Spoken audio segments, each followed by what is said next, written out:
Hello everyone. How you can maintain your career? How to do active experimentation for your career? When you have to do it? Why this is required for you? अपना career किस तरीके से आप maintain कर सकते हैं?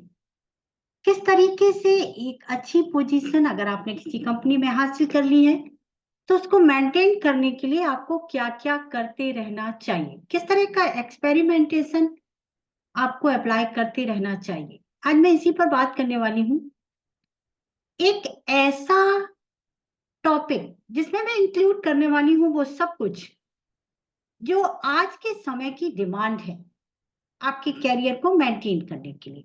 आपकी एक अच्छी पोजीशन जो आप हासिल कर सकते हैं, कर चुके हैं किसी इंस्टीट्यूशन में, किसी कंपनी में, तो आप उसे किस तरीके से मेंटेन कर सकते हैं। कभी-कभी एक्सपेरिमेंटेशन आपके लिए करियर के लिए बहुत अधिक लाभकारी होता है। तो आने वाले 25-30 मिनट आप मेरे साथ रहिए, बहुत उपयोगी साबित होने वाला है आपके लिए।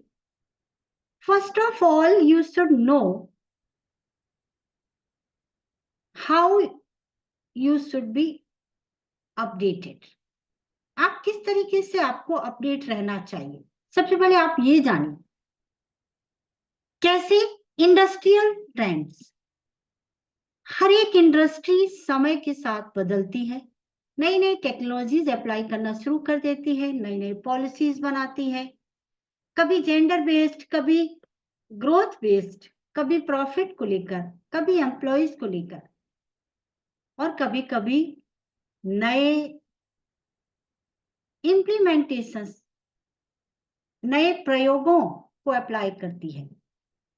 तो आप जिस इंडस्ट्री में भी काम करते हैं उससे रिलेटेड क्या क्या चेंजेस हो रहे हैं ट्रेंड्स में, उनके अनुकूल आपको अपनी स्किल्स को अपडेट करते रहना होगा और उससे रिलेटेड जो भी जानकारी उपलब्ध है वो आपको हासिल करते रहना होगा। तभी आप अपने आप को इंडस्ट्री के अकॉर्डिंग ढाल पाएंगे। स्किल, टेक्नोलॉजी अगर आपको कम आती है, उतने एक्सपर्ट नहीं है किसी स्किल में, तो आप उसको सीखिए, क्योंकि कंपनी आपको एक अच्छा पेमेंट, एक अच्छी पोजीशन इसलिए देती है कि आप उनके लिए यूजफुल साबित हों। तो अपनी स्किल को पॉलिश करते रहिए, अपडेट करते रहिए। नॉलेज, आपने काम से रिलेटेड नॉलेज हासिल करना ये आपका काम है। अगर आप सपोज आपने जॉब हासिल कर लिया और एक आप अच्छी पोजीशन पर हैं, अपने जॉब से आप सेटिस्फाई हो गए, हैप्पी हैं अपनी सैलरी से, अपनी पोजीशन से, और अपनी पर्सनल लाइफ एंजॉय करने में लगे हैं, तो निश्चित जानिए कि एक समय ऐसा आएगा कि कंपनी आपको आगे कैरी फॉरवर्ड नहीं कर पाएगी, अपग्रेड नहीं कर पाएगी, आपकी पोजीशन अच्छी नहीं कर पाएगी, आपके अलाउंसेस कम किए जा सकते हैं। आपको अपग्रेडेशन के बजाय आपको अपनी नॉलेज की कमी की वजह से वो रिकॉग्निशन नहीं मिलेगा कंपनी में जो आप डिजर्व करते हैं। तो बेटर होगा कि अपनी नॉलेज को अपडेट करते रहें। सर्टिफिकेट, ट्रेनिंग, आपके पास जो भी डिग्री है उसमें कुछ और सर्टिफिकेट्स जोड़िए, उसमें कुछ और स्किल स्किल लर्निंग के माध्यम से कुछ और सर्टिफिकेट ऐड करेंगे आप, कुछ और ट्रेनिंग सर्टिफिकेट हासिल करेंगे आप, कुछ नई तरह की ट्रेनिंग्स लेंगे अपनी स्किल्स को अपग्रेड करने के लिए और उनको ऐड करेंगे, तो निश्चित तौर पर आप अपडेटेड होते कहलाएंगे। तो मैंने सब मिलाकर इस स्लाइड में बताया कि इंडस्ट्री के ट्रेंड को पहचानिए, अपनी स्किल को पॉलिश कीजिए, ज्यादा से ज्यादा नॉलेज हासिल कीजिए, ज्यादा से ज्यादा अपने काम के विषय में नॉलेज हासिल कीजिए, और अगर किसी तरह की कोई डिग्री, डिप्लोमा, कोई अलग ट्रेनिंग अपनी स्किल को पॉलिश करने के लिए आप हासिल कर सकते हैं तो जरूर कीजिए। इस तरीके से आप अपने आप को अपडेट रखिए सो दैट आपकी डिमांड हमेशा रहे, आप अपनी कंपनी को वैल्यू देने वाले व्यक्ति बने, एक ऐसे एम्प्लॉय बने जो कि अथॉरिटीज की नजर में रहे और अपने आप को स्टे कर पाए, जिस पोजीशन पर हैं उस पोजीशन को बैलेंस कर पाए, उस पोजीशन को रेपुटेशन दिला पाए, रिकॉग्निशन दिला पाए, अपनी पहचान कायम कर पाए। इस सब के लिए जरूरी है आपके लिए stay update. Build and nurture relationship. बहुत सारे लोगों को मैंने देखा है कि भले ही वो कंपनी में बहुत ऊंचे ओहदे पर नहीं है, लेकिन उस कंपनी में उनके रिलेशंस बहुत अच्छे हैं।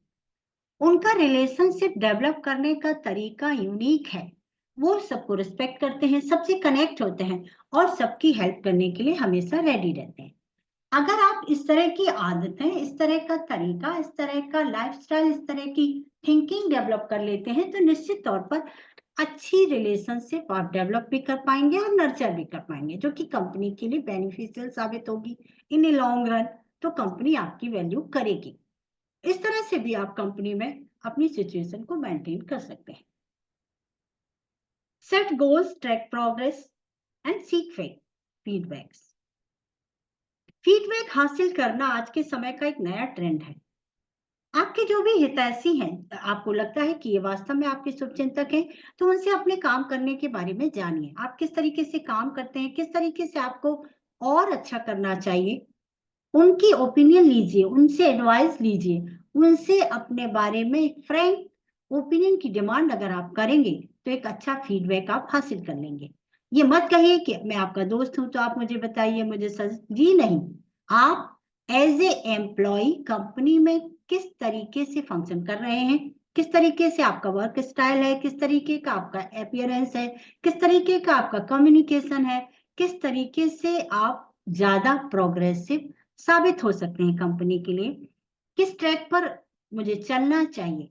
तो इस बारे में सारी ओपिनियन किसी ऐसे व्यक्ति की जो कि आपको फ्रैंक ओपिनियन दे सकता है और आपका शुभचिंतक है, तो निश्चित तौर पर आपके लिए फायदेमंद होगा। हाँ, मैं एक बात आपको जरूर दिलाऊंगी, किसी कंपटीटर से, किसी ऐसे व्यक्ति से जो आपका शुभचिंतक नहीं है, अगर आप उससे फीडबैक लेते हैं तो निश्चित तौर पर ये आपके लिए नुकसानदायक होगा।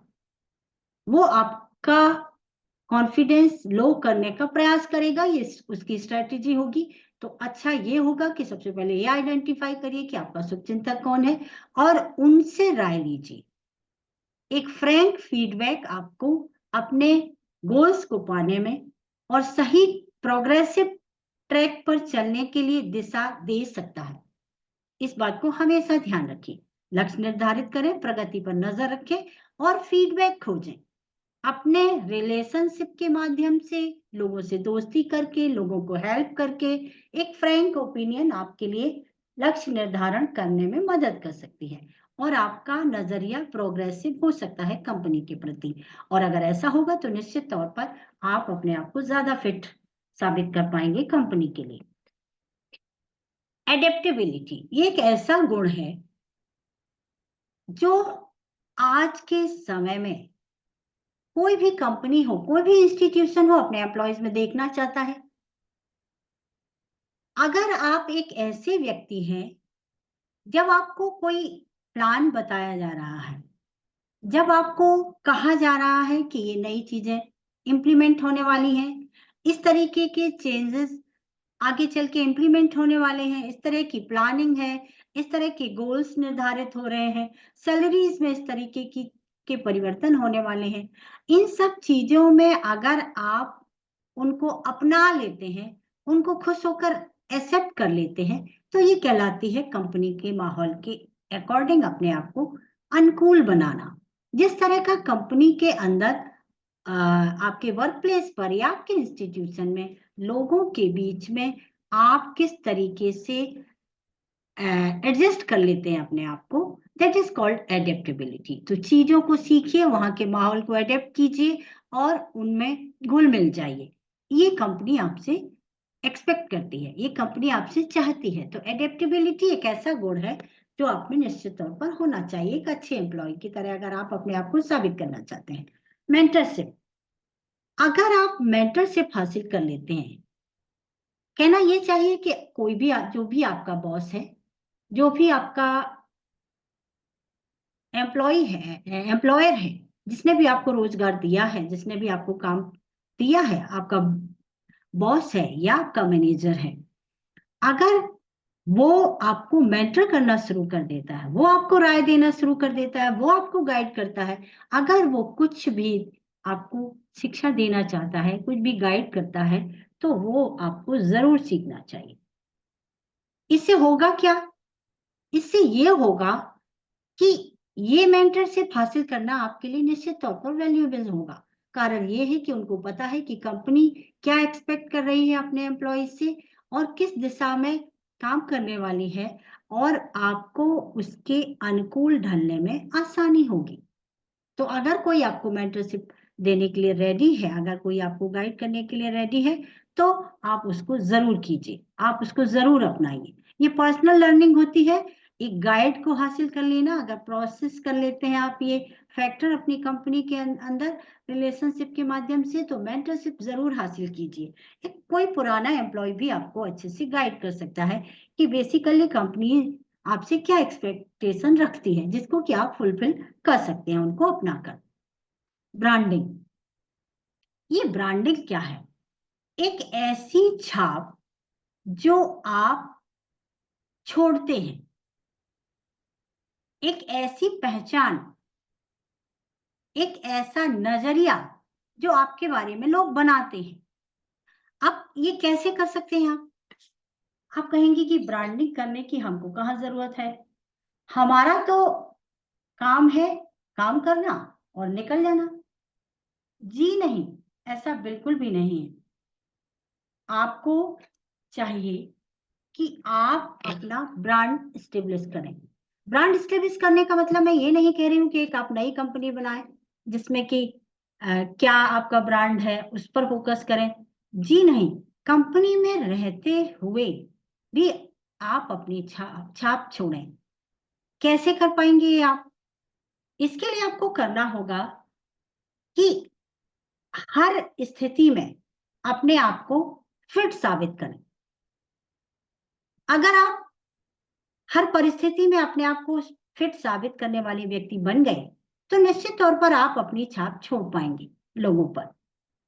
इससे होगा ये कि कंपनी के मैनेजर्स, कंपनी के अथॉरिटीज आपके बारे में राय, आपका एग्जाम्पल देंगे। आप रोल मॉडल बनिए अपने आप को कंपनी में। आप टाइम के पाबंद रहिए, लोगों से अच्छे बैलेंस्ड रिलेशनशिप डेवलप कीजिए, कंपनी की स्ट्रेटजीज को समझिए, कंपनी में किस तरीके से नए नए चेंजेस हो रहे हैं जिनको कि आप अपनाइए। बी कंसिस्टेंट, अगर लगातार आप ऐसा करते रहते हैं तो भी कंपनी पर आप अपनी छाप छोड़ पाएंगे। फोकस्ड रहिए अपने काम के प्रति, ईमानदारी आपको बहुत ऊंचाइयां दिला सकती है। जेन्युइन रहिए, फेक पर्सनालिटी को कोई भी लाइक नहीं करता है। सबसे फ्रेंडली रहिए, एक्साइटमेंट के साथ काम करना सीखिए, बोल्डली अपना डिसीजन लीजिए और क्रिएटिवली वाइज रहिए। अपनी स्किल्स को क्रिएटिवली यूज करते रहिए, इंप्लीमेंट करते रहिए। ट्रस्ट जनरेट करिए अपने प्रति लोगों में। जो कंपनी या इंस्टीट्यूशंस के एम्प्लॉय है, अगर वो आप पर एक बार ट्रस्ट करने लग गए या अथॉरिटीज आप पर ट्रस्ट करने लग गए, तो आपको रेपुटेशन पाते हुए, रिकॉग्निशन पाते हुए, रेपुटेशन पाते हुए देर नहीं लगेगी। और पीसफुल माइंड के साथ अगर आप ऐसा करते हैं, तो निश्चित तौर पर अपना पूरा पोटेंशियल आप इन्वेस्ट कर पाएंगे कंपनी में, और आप एक ब्रांड के तौर पे कंपनी में साबित होंगे। अगर आपने ये कर लिया, तो निश्चित तौर पर कंपनी आपके लिए सारे द्वार खोल देगी। आपको जो भी बेनिफिट दे सकते हैं, जो भी मनी चाहिए, सैलरी में इजाफा चाहिए, बोनस चाहिए, एकोमोडेशन चाहिए, छुट्टियां चाहिए, हॉलीडेज celebration चाहिए, whatever you require, they will fulfill everything. What you have to do, only positive impact.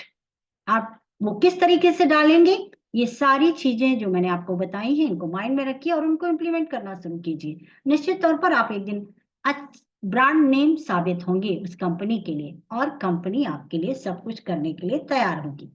ये एक ऐसी स्थिति है, अगर आपने एक बार हासिल कर ली, तो आप समझिए कि लॉन्ग टर्म में कंपनी आपकी होगी, कंपनी आपके साथ जुड़े रहना चाहिए। कहना मैं ये चाहती हूँ कि आपकी पोजीशन अपग्रेड होती रहेगी, आपको आपके रिक्वायर्ड बेनिफिट्स मिलते रहेंगे। तो इस पर बहुत ध्यान देने की जरूरत है। कंपनी अपने एम्प्लॉयज में एक ब्रांड नेम देखना चाहती है, एक रोल मॉडल देखना चाहती है, तो पॉजिटिव इम्पैक्ट के प्रति सतर्क रहिए। आप ऐसा निश्चित तौर पे कर पाएंगे अगर ये सारे स्किल्स अप्लाई करते रहे तो। वर्क लाइफ बैलेंस, काम में संतुलन किस तरीके से कर सकते हैं आप? बहुत सारे लोग बहुत क्रिएटिव होते हैं, बहुत काबिल होते हैं, उनमें बहुत अधिक पोटेंशियल होता है, बट वो बैलेंस करना नहीं जानते। कभी भी छुट्टी लेते हैं, कभी भी किसी चीज के लिए अपने आप को रिस्पॉन्सिबल साबित नहीं करते, बोल्डली डिसीजन नहीं ले पाते, कई बार अपनी स्किल्स को भी इम्प्लीमेंट नहीं कर पाते। तो आप अपनी पर्सनल लाइफ और प्रोफेशनल लाइफ में कितने अच्छे तरीके से बैलेंस करते हैं, ये भी आपके कैरियर को अपग्रेड कर सकता है। अगर आपने ऐसा सोचा कि पर्सनल लाइफ या पर्सनल टाइम मैं कंपनी में क्यों इन्वेस्ट करूं, ये बहुत ही गलत नजरिया है। मैं तो 10 to 5 काम करने वाला हूँ, मुझे क्या लेना देना है कंपनी के इन सब से। ये एक बहुत ही पुराना तरीका है किसी भी कंपनी में बने रहने के लिए। तो आपको अपना पर्सनल लाइफ प्रोफेशनल लाइफ दोनों को बैलेंस करने की जरूरत है। और अगर आप ऐसा कर लेते हैं तो टाइमिंग आप सही कर लेंगे। टाइमिंग अगर सही कर लेंगे तो अपने पोटेंशियल को पूरी तरह से इंप्लीमेंट कर पाएंगे और अपनी स्किल्स से जो कुछ भी आप हासिल कर सकते हैं वो बिल्कुल कर पाएंगे। तो प्रोफेशनली और पर्सनली इमोशंस को और अपने तरीके को, काम करने के ढंग को बैलेंस करना सीखिए। ये भी आपके करियर को मेंटेन रख सकता है, फिट रख सकता है। स्टे ऑर्गेनाइज्ड, बहुत सारे लोग काबिलियत को इम्प्लीमेंट करना नहीं जानते। क्यों? क्योंकि वो ऑर्गेनाइज्ड ही नहीं है।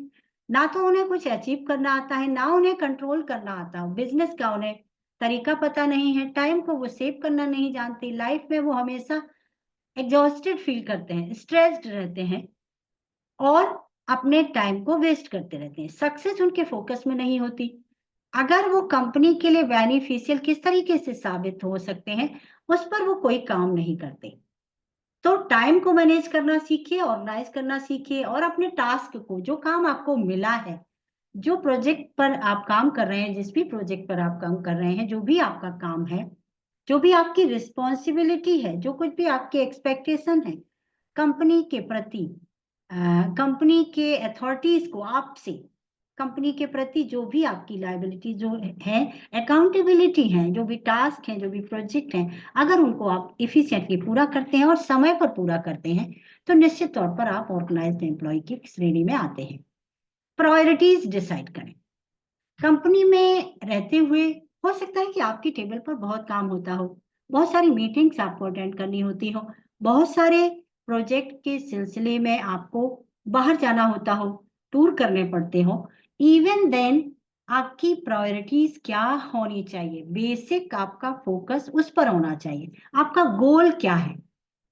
अगर वो आप फुलफिल कर लेते हैं बाकी सारे कामों के साथ तो निश्चित तौर पर आप अपने कैरियर को अपग्रेड कर लेंगे और बैलेंस कर लेंगे कंपनी के साथ अपने आप को, अपने ऑर्गेनाइजिंग काम करने के ढंग की वजह से। ऑर्गेनाइज्ड तरीके से कैसे काम किया जाता है ये आपको सीखना होगा टाइम के माध्यम से, टास्क को सही तरीके से इफिशिएंटली पूरा करने के तरीके से और अपने प्रायोरिटीज डिसाइड करके आपकी क्या प्राथमिकताएं हैं कंपनी के प्रति, आपकी जवाबदेही में पहली प्राथमिकता क्या है। अगर इस सबको आप बैलेंस कर लेते हैं तो निश्चित तौर पर आप एक ऑर्गेनाइज्ड एम्प्लॉय की श्रेणी में रहेंगे अथॉरिटीज की नजर में।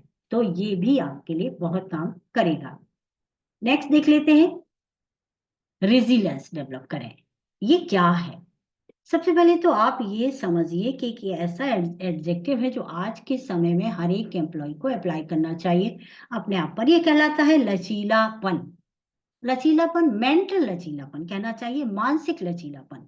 परिवर्तन के लिए अगर आप तैयार रहते हैं तो निश्चित तौर पर आप एक ऐसे व्यक्ति हैं जिसमें कि इस गुण की मौजूदगी है। कैसे? स्ट्रेस को मैनेज कर लेते हैं। कोई भी चैलेंज अगर आपके सामने है तो आप उसे फेस करते हैं, उसको, उसके प्रति अपना करेज बनाए रखते हैं, अपनी हिम्मत बनाए रखते हैं और उसको, उसका सामना करते हैं। किसी भी काम में स्ट्रेसफुल हो जाना आपकी काबिलियत में कमी कर देता है। तो अगर आप अपने स्ट्रेस को मैनेज कर लेते हैं तो निश्चित तौर पर आपने लचीलापन हासिल कर लिया। मानसिक तौर पर आप एक मजबूत एम्प्लॉय कहलाएंगे। सेटबैक, सपोज आपको वो पोजीशन नहीं मिली, किसी और को प्रमोट कर दिया गया, किसी और ने बोनस हासिल कर लिया, किसी और ने आपके प्रोजेक्ट आपके साथ काम करते हुए आपसे ज्यादा तवज्जो हासिल कर ली, आपसे ज्यादा एप्रिसिएशन हासिल कर लिया, तो आपको निराश होने की जरूरत नहीं है। ये परमानेंट नहीं होता। किसी भी इंस्टीट्यूशन में किसी को भी कभी बढ़ावा बढ़ावा दिया जाता है और कभी सेटबैक्स भी आते हैं, तो इनको एक्सेप्ट करना सीखिए, चैलेंजेस के तौर पे लीजिए। और अगर आप एक कैपेबल, मानसिक तौर पर मजबूत व्यक्ति हैं, तो बाउंस बैक कीजिए। आप अपनी पोजीशन के लिए वापस लड़िए। मैं लड़ने की बात कर रही हूँ तो इसका मतलब मैं ये नहीं कह रही हूँ कि आप फिजिकल फाइट में जाइए या मेंटल फाइट में जाइए, जी नहीं। मैं ये कह रही हूँ कि अपने काम करने के तरीके में और सुधार लाइए। कोशिश कीजिए कि आप अथॉरिटीज की नजर में आए, नए नए आइडियाज जनरेट कीजिए, नए नए लोगों से जुड़िए। और अगर आप ऐसा कर लेते हैं तो निश्चित तौर पर आप बाउंस बैक करेंगे। हो सकता है जो व्यक्ति आपसे अभी आगे हुआ है, आप उसको भी आप उससे भी आगे निकल जाए, आपकी पोजीशन उससे ज्यादा अपग्रेड कर दी जाए और ज्यादा अप्रिसिएशन आप हासिल करें। तो सेटबैक के लिए हमेशा तैयार रहिए। मेंटली अगर आप स्ट्रांग होंगे तो चैलेंजेस को एक्सेप्ट करना आपकी आदत में शामिल हो जाएगा।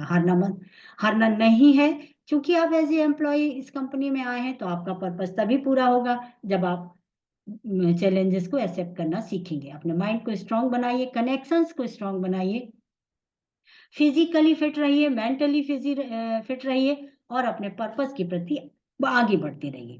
फेल्योर्स, कोई भी ऐसा व्यक्ति नहीं है, कोई भी ऐसा एम्प्लॉय आपको नहीं मिलेगा जो अपनी पोजीशन से खुश हो, अपने काम करने के ढंग से खुश हो, या हमेशा प्रमोशन ही हासिल करता रहा हो, या उसका प्रोजेक्ट कभी रिजेक्ट ना किया गया हो, या किसी और से कंपटीशन में वो कमतर साबित हुआ हो। फेलियर्स तो होते ही हैं, आपको इन्हें भी एक्सेप्ट करना सीखना होगा। कभी आप फेल होते हैं, कभी आप एप्रिसिएशन हासिल कर लेते हैं, कभी दूसरों में ईर्ष्या क्रिएट कर देते हैं जब आपको एप्रिसिएशन मिलता है, तो ये परमानेंट कभी भी नहीं होता है।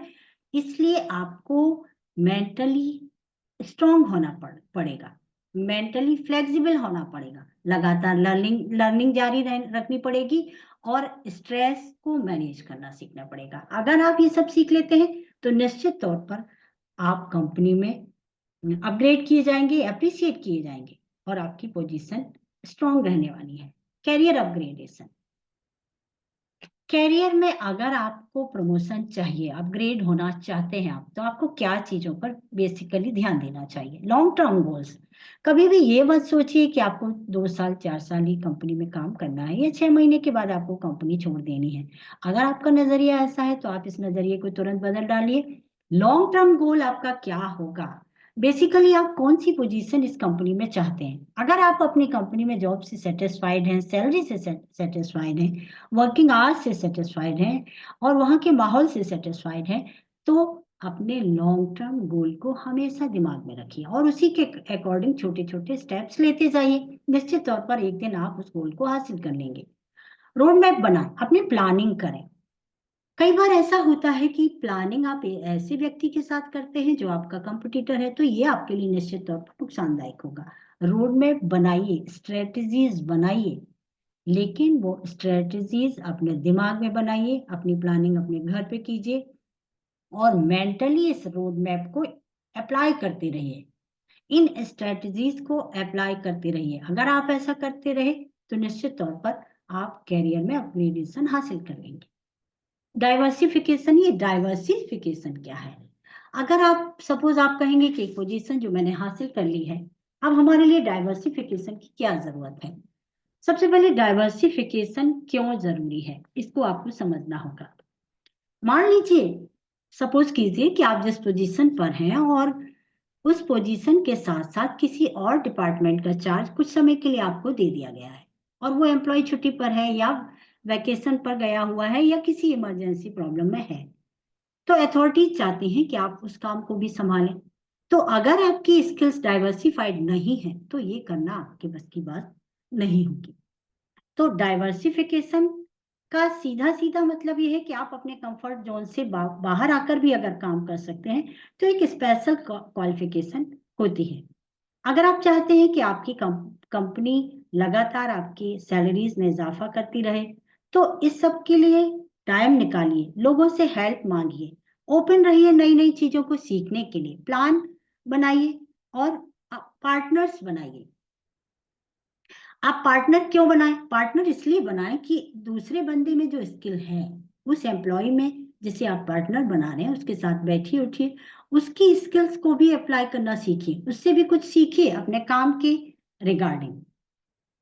अगर आप नए नए एक्सपीरियंसेस हासिल कर लेते हैं और नए नए चैलेंजेस अपनाना सीख लेते हैं, तो निश्चित तौर पर आप अपने आप को पुश कर पाएंगे। जितना ज्यादा आप अपने आप को पुश करेंगे नई चीजों को सीखने के लिए, अपने कंफर्ट जोन से बाहर आके भी चीजों को सीखने के लिए, नई नई हॉबीज डेवलप करेंगे, नई नई चीज सीखेंगे, नई नई पार्टनर्स बनाएंगे, तो निश्चित तौर पर अपनी स्किल को आप डाइवर्सिफाई कर पाएंगे। ये डाइवर्सिफिकेशन बहुत अधिक जरूरी है। एक समय था कि कंपनी किसी एक पोजीशन पर किसी एम्प्लॉय को हायर करती थी और सालों साल लाइफ टाइम वो व्यक्ति उसी पोजीशन पर रहता था। बट आज के समय में नजरिया बदल चुका है। कंपनी की एक्सपेक्टेशंस आपसे ज्यादा है। आपको जब आपके अलाउंसेस ज्यादा हो रहे हैं, दिए जा रहे हैं, ज्यादा कंफर्ट दिया जा रहा है, ज्यादा सैलरीज दी जा रही हैं, ज्यादा ज्यादा आपको रिकॉग्निशन दिया जा रहा है, रेपुटेशन ज्यादा दिया जा रहा है, अकाउंटेबिलिटीज आपको ज्यादा दी जा रही है, लीडरशिप दी जा रही है आपको अगर कंपनी में, तो डाइवर्सिफाई करना जरूरी है अपनी स्किल्स को, सो दैट आप हर जगह फिट हो सकें। जो व्यक्ति जितनी ज्यादा जगहों पर फिट हो जाता है कंपनी में, वो अथॉरिटीज की नजर में कंपनी के लिए बहुत ही वैल्यूएबल एम्प्लॉय साबित होता है, और ऐसा एम्प्लॉय कभी भी कंपनी छोड़ना नहीं चाहती। उनकी डिमांड, ऐसे व्यक्ति की डिमांड हमेशा रहती है। तो रोड मैप के माध्यम से लॉन्ग टर्म गोल को अपने नजरिए में रखिए और अपनी स्किल्स को डाइवर्सिफाई करते रहिए, अपनी हॉबीज को डाइवर्सिफाई करते रहिए, नई नई स्किल्स को सीखते रहिए, और निश्चित जानिए अगर आपने ऐसा कर लिया तो एक अच्छी पोजीशन आप अपनी कंपनी में हमेशा बना के रखेंगे। इन्वॉल्वमेंट, बहुत सारे लोगों को मैंने देखा है कि जॉब मिलते ही वो खुश हो जाते हैं अपनी सैलरी से, अपने वर्किंग आवर्स से, अपनी पोजीशन से। ऐसा नहीं होना चाहिए और वो इन्वॉल्वमेंट खो देते हैं। अगर इन्वॉल्वमेंट या आपका कम हुआ तो निश्चित तौर पर अथॉरिटीज को ये बहुत जल्दी नजर आ जाएगा। इन्वॉल्वमेंट से मेरा मतलब ये है कि कंपनी क्या कर रही है, कंपनी की फ्यूचर स्ट्रेटजीज क्या है, कहाँ इन्वेस्टमेंट करने जा रही है, किस तरीके के एम्प्लॉयज को हायर करने वाली है, नई नई टेक्नोलॉजीज में क्या क्या चीजों का इम्प्लीमेंटेशन होने वाला है। अगर इस सब के बारे में आप इन्वॉल्व होकर जानकारी हासिल करते हैं, और वो तभी आप कर पाएंगे जब मेंटली इन्वॉल्व होंगे, लोगों से डिस्कस करेंगे, अथॉरिटीज के टच में रहेंगे, तो आप निश्चित तौर पर अपने करियर को इनहेंस कर पाएंगे, अपग्रेड कर पाएंगे। इसके लिए आपको क्या क्या करना चाहिए? कॉन्फ्रेंस, अगर आपको कोई कॉन्फ्रेंस अटेंड करने का अथॉरिटीज की तरफ से मौका दिया जा रहा है तो उसे वेलकम कीजिए, मेंटली रेडी रहिए और उसको अटेंड कीजिए। कॉन्फ्रेंसेस में बहुत सारी डिस्कशंस ऐसे होते हैं जिनके बारे में आपको पहले से पता नहीं होता। इवेंट्स, अगर कंपनी कोई इवेंट आयोजित कर रही है, कोई पार्टी आयोजित कर रही है, कोई मीटिंग आयोजित कर रही है, कोई ऐसा इवेंट जिसमें कि सबका इन्वॉल्वमेंट है, तो आप भी अपना इन्वॉल्वमेंट एक्टिवली दर्ज कराइए। अगर आपने इंडिफरेंट नजरिया अपनाया तो कंपनी की नजर में आपको आते देर नहीं लगेगी। अपने भी आइडियाज आप दीजिए और एक्टिवली पार्टिसिपेट करिए इवेंट, कंपनी के इवेंट में, क्योंकि कई बार बेनिफिट हासिल करने के लिए, सरप्लस हासिल करने के लिए, ग्रोथ हासिल करने के लिए या रिकॉग्निशन हासिल करने के लिए कंपनी इस तरह के इवेंट्स करती हैं, आयोजित करती हैं। तो एक्टिवली उनमें पार्टिसिपेट करिए। कमेटीज, जो भी कमेटीज बनाई जाती है, जो भी ग्रुप बनाए जाते हैं, उनमें ओपनली पार्टिसिपेट करिए। क्यों? क्योंकि इससे आप अपनी लर्निंग को एनहेंस कर पाएंगे।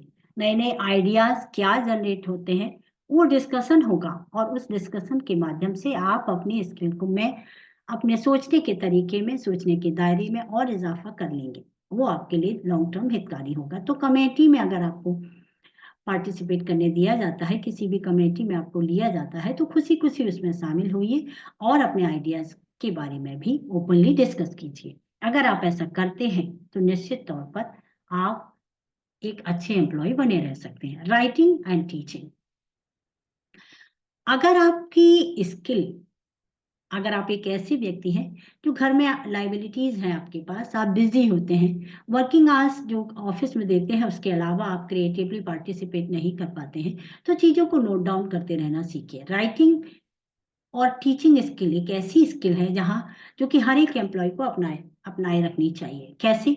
अगर आपको कोई नया आइडिया मिला या आपका नया विचार कभी आया आपके दिमाग में, कंपनी से रिलेटेड, आपके गोल से रिलेटेड, अपने काम से रिलेटेड, तो तुरंत उसे नोट डाउन करिए। और अगर किसी ऐसे व्यक्ति ने आपसे हेल्प मांगी है जो कि आप कर सकते हैं इजीली, तो उसे टीच करिए, उसे हेल्प करिए। थोड़ी सी हेल्प कई बार आपको बहुत बड़ी हेल्प इन रिटर्न हासिल करा सकती है। कंपनी के एथिक्स होते हैं, एक्सचेंज होता है, एक एक कर्टसी होती है, उसको भी अपने लाइफस्टाइल में शामिल कीजिए, उसके अपने वर्किंग स्टाइल में शामिल कीजिए। ये आप निश्चित तौर पर अपनी काबिलियत में इजाफा करने के लिए कर सकते हैं। तो नोट डाउन करना एक अच्छी आदत है। टीचिंग के माध्यम से किसी को हेल्प करना एक अच्छी आदत है। और टीचिंग, अगर आप अच्छे तरीके से किसी स्किल के बारे में, किसी आइडिया के बारे में बता पाते हैं, तो जब भी आपको प्रेजेंटेशन देना है किसी चीज के लेके, किसी प्रोजेक्ट पर बात करनी है, किसी नए आइडिया को अथॉरिटीज को अप्लाई करने के लिए बताना है, तो वो आप बेहतर तरीके से कर पाएंगे। इसमें आपकी राइटिंग स्किल, नोट डाउन करने की आदत और टीच करने की आदत, हेल्प करने की आदत निश्चित तौर पर मदद करने वाली है। तो इन्वॉल्वमेंट अपना 100% रखिए। निश्चित तौर पर ये भी आपके लिए बहुत बड़ी पोजीशन आपको दिला सकता है, एक अच्छी रिकॉग्निशन कंपनी में आपको दिला सकता है। अकाउंटेबिलिटी, आज के समय में कोई भी कंपनी, कोई भी इंस्टीट्यूशन जो कि रेप्यूटेड है, ना तो अपने रेप्यूटेशन के साथ कंप्रोमाइज करना चाहता है, ना ही अपने बेनिफिट्स को कम करना चाहता है, और ना ही अपनी कंपनी के लिए नेम फेम पाने के लिए पीछे हटना चाहता है किसी भी कीमत पर। तो ये कैसे हासिल कर सकती है कोई भी कंपनी, कोई भी इंस्टीट्यूशन? अगर उसके एम्प्लॉय अकाउंटेबल होंगे। तो अकाउंटेबिलिटी, जिम्मेदारी के साथ काम करना, जिम्मेदारी के साथ अपने आइडियाज को सही तरीके से इंप्लीमेंट करना, जिससे कि कंपनी का रिकॉग्निशन बना रहे, वो बहुत मायने रखता है। तो अकाउंटेबल बनिए। लाइबिलिटीज जो कंपनी से रिलेटेड है आप उनको लीजिए। अगर आप लाइबिलिटी नहीं लेंगे तो निश्चित तौर पर आप वैल्यू ऐड नहीं कर पाएंगे अपने तरफ से। तो मॉरल वैल्यूज को फॉलो करते हुए, ऑनेस्टी के साथ, ट्रस्ट वर्दी रहिए, रिस्पॉन्सिबल रहिए। अगर आप ऐसा कर पाते हैं, आपके एक्शंस के माध्यम से आपकी अकाउंटेबिलिटी प्रूव होती है, आप रिस्पॉन्सिबल एम्प्लॉय के तौर पे अपना ट्रस्ट हासिल कर लेते हैं, तो निश्चित तौर पर कंपनी में एक अच्छी पोजीशन आप लंबे समय तक बनाए रख सकते हैं। ऑनरशिप फॉर योर कैरियर और डिसीजंस, आपका जो भी काम है उसकी जिम्मेदारी लीजिए, उसकी उसकी जवाबदेही जब आप महसूस करने लग जाते हैं, तो निश्चित तौर पर आप एक रिस्पॉन्सिबल एम्प्लॉय कहे जाते हैं। डिसीजंस, आप निर्णय लेना शुरू कीजिए। कई बार ऐसे एम्प्लॉय को कंपनी नहीं पसंद करती है, अथॉरिटीज पसंद नहीं करती है, तो छोटे मोटे डिसीजंस के लिए उन पर बेस्ड होते हैं। मैं कहना ये चाहती हूँ कि डिपेंड रहना हमेशा अथॉरिटीज पर एक अच्छे एम्प्लॉय की निशानी नहीं है। छोटे मोटे डिसीजंस खुद लेना शुरू कीजिए। ये आपके कॉन्फिडेंस में भी इजाफा करेगा और ये आपके काम करने के तरीके को भी दर्शाएगा, और कंपनी, अथॉरिटीज या मैनेजर समझ जाएंगे कि एक आप ऐसे व्यक्ति हैं जो अच्छे तरीके से सही समय पर सही डिसीजन लेना जानते हैं। तो अगर आप ऐसा कर पाते हैं तो निश्चित तौर पर आप कंपनी में लंबे समय तक एक अच्छी पोजीशन बनाए रख सकते हैं। Maintain your career, if you want to upgrade your career और मेंटेन योर कैरियर, कैसे कर सकते हैं? Stay updated, set goals, update रखिए अपने आप को, अपने गोल्स निर्धारित करिए, ऑर्गेनाइज्ड रहिए, मेंटली, फिजिकली, टाइमिंग के अकॉर्डिंग अपना काम ऑर्गेनाइजिंग वे में करिए, रेजिलियंस रहिए, अपग्रेडेशन करते रहिए अपनी स्किल्स में, और अकाउंटेबिलिटी साबित कीजिए। अगर आप एक रिस्पॉन्सिबल एम्प्लॉय के तौर पर कंपनी में अपनी रिकॉग्निशन हासिल कर लेते हैं, अपना ब्रांड बना लेते हैं, तो निश्चित मानिए अपनी पोजीशन को आप एक लंबे समय तक बहुत आसानी से मेंटेन कर सकते हैं। कंपनी में एक रोल मॉडल के तौर पर अपने आप को साबित कर लेंगे अगर आप इतना सब अपना लेते हैं। तो maintain your career and stay fit in your career. मैं ब्रजेश मिश्रा आपसे बात कर रही थी। प्लीज हमारे चैनल को सब्सक्राइब कर लीजिए और कमेंट सेक्शन में जाके मुझे बताइए कि ये टॉपिक कैसा लगा। मैं आपसे मिलती हूँ अगले वीडियो में। Thank you very much.